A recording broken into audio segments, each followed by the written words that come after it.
Hello everyone, my name is Sudipti Madhukuri, and today I'm going to be talking to you all about the importance of boredom. But before we get started, can we all do something that might make you all feel a little uncomfortable? Okay, everyone, please close your eyes just for 5 seconds.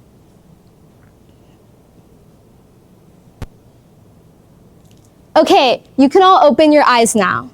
That feeling, that slight urge to fill the silence that you might have just felt, that's boredom. And it's one of the key things in our brains. Yet, we constantly disregard it. Take a look at this image of the same brain in 4 different states. Currently, you are all experiencing the third state, sustained attention. That is because all your attention is currently focused on me.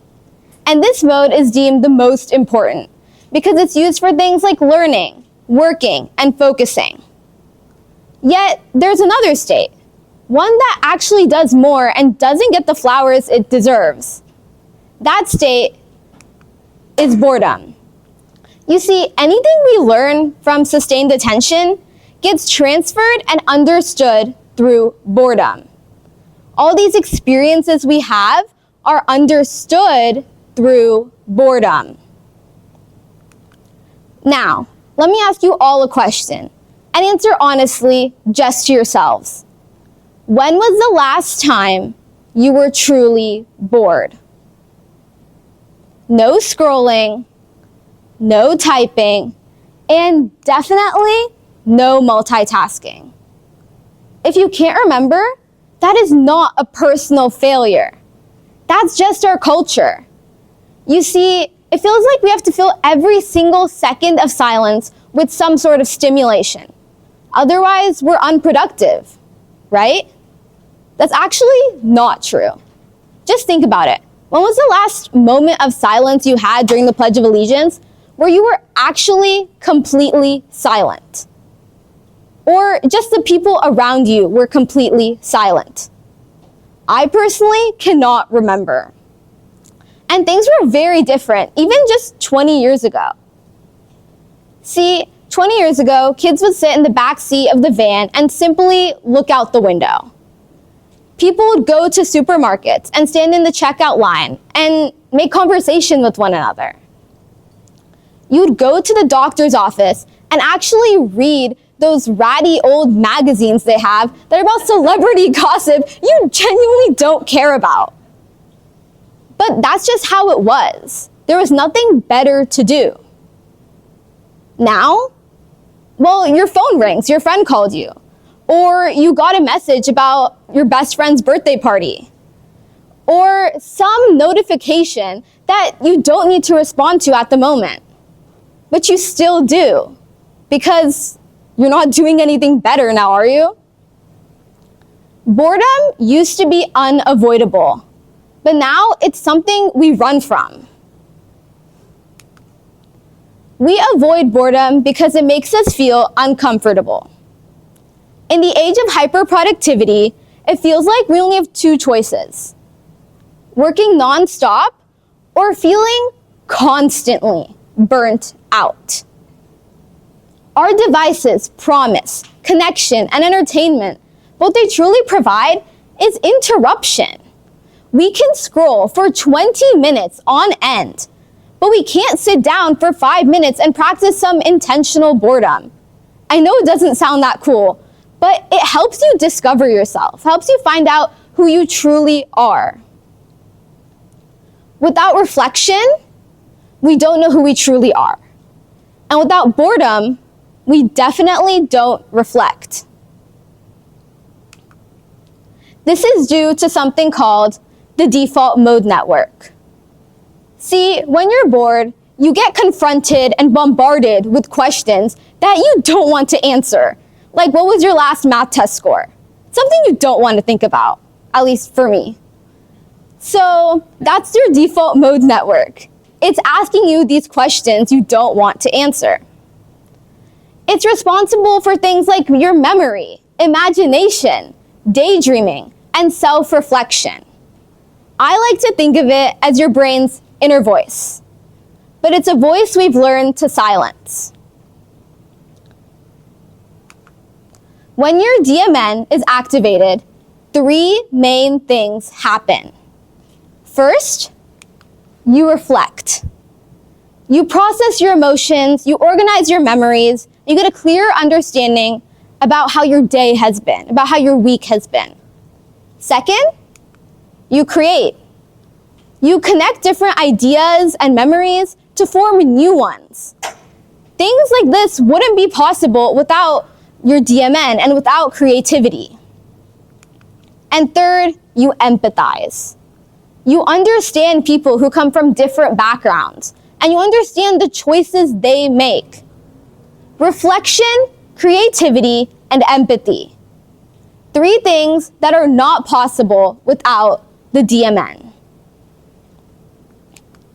And if you don't understand yet, don't worry about it. Think of it this way. I'm sure many of you are athletes in this room. In fact, raise your hand if you're an athlete.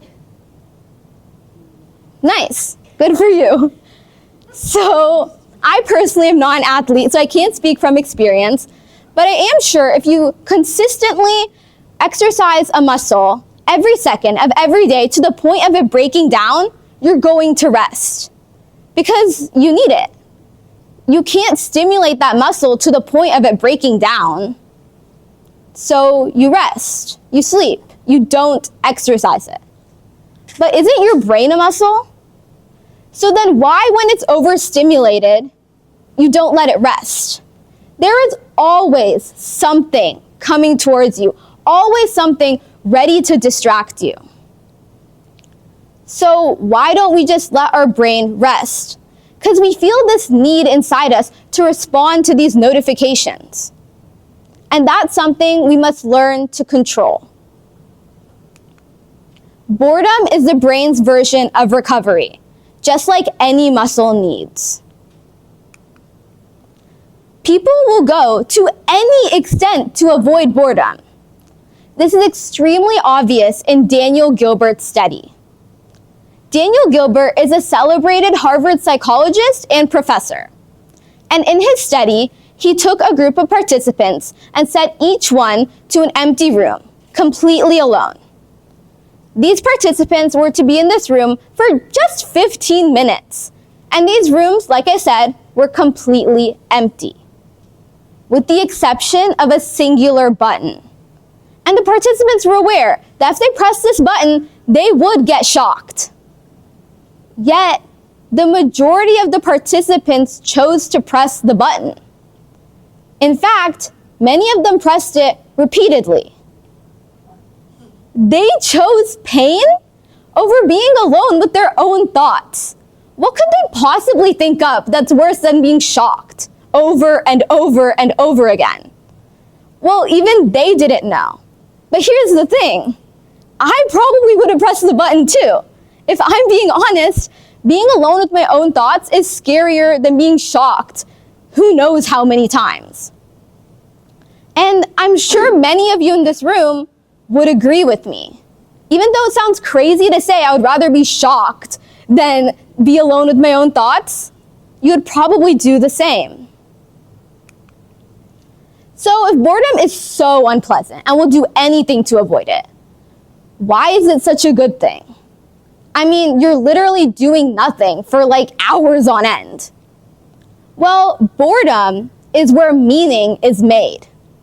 See, when you're bored, your default mode network activates, and you begin to do tasks that you cannot do when you're constantly stimulated, such as organizing memories, processing emotions, and figuring out a clear sense of identity. You see, without boredom, these two things are completely impossible. It's just like, just thrown out. Never can happen. But when you're bored, your brain has a chance to complete these tasks. And without boredom, you just cannot do that. And I'm just not making stuff up here. This isn't just theoretical for me. I experienced this growing up. When I was a kid, my parents limited my access to electronics.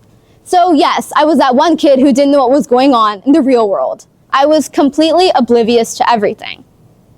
At the time, it felt incredibly pointless and I felt left out of everything. Yet, these moments actually shaped me. I remember being 8 years old, lying on the floor and wondering about the meaning of life. Not because I was trying to be philosophical or performative or anything like that, but because I had nothing better to do. See, through these moments, I actually learned empathy, because when you're bored, your mind naturally turns outward.